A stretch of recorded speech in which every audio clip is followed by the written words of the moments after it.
ఒకవైపు మండే ఎండలు, మరోవైపు ముంచెత్తే వర్షాలు.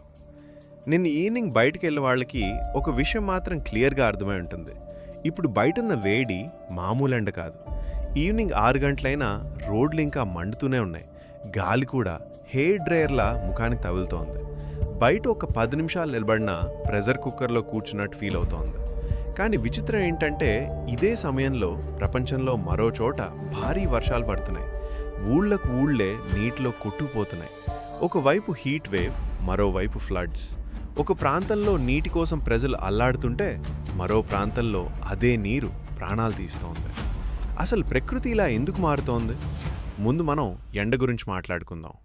నిన్న రిలీజ్ అయిన ఒక షాకింగ్ రిపోర్ట్ ప్రకారం ప్రపంచంలో అత్యధిక ఉష్ణోగ్రతలు నమోదైన టాప్ 100 సిటీస్లో 97 సిటీస్ మన ఇండియాలోనే ఉన్నాయి.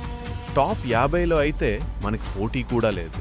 వరంగల్, ఖమ్మం, సూర్యాపేట్ ఈవినింగ్ టైంలో కూడా 43 డిగ్రీల దగ్గర ఉన్నాయి.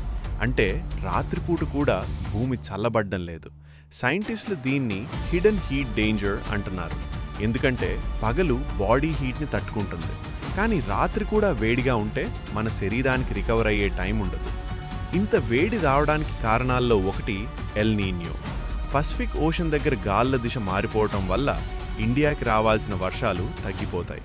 వర్షాలు తగ్గిపోతాయి, మాయిశ్చర్ తగ్గుతుంది, హీట్ పెరుగుతుంది. దానికి క్లైమేట్ చేంజ్ కూడా యాడ్ అయింది. కాంక్రీట్ బిల్డింగ్స్, రోడ్లు, ఏ సీల్ నుంచి వచ్చే వేడి సిటీస్ని జైంట్ అవెన్స్లా మార్చేస్తాయి. కానీ ఇదే వేడెక్కిన భూమి మరోచోట భారీ వర్షాలకు కూడా కారణమవుతుంది.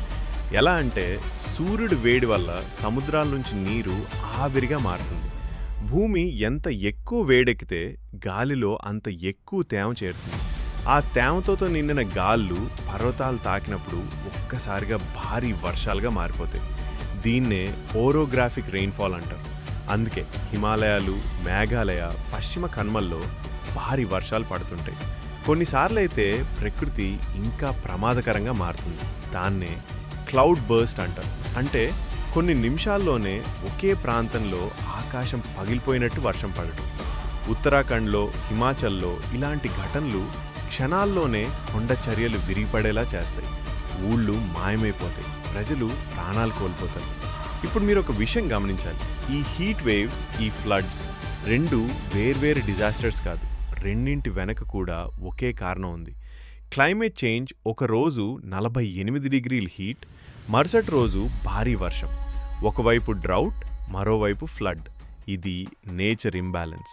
ప్రకృతి ఎంత అందంగా ఉంటుందో మనిషి గీత దాటితే అంతే ప్రమాదకరంగా మారుతుంది. చెట్లు నరికేస్తూ, సిమెంట్ అడవులు కడుతూ ప్రకృతిని డెస్ట్రాయ్ చేస్తే ఒకరోజు అదే ప్రకృతి మనల్ని ప్రశ్నిస్తుంది.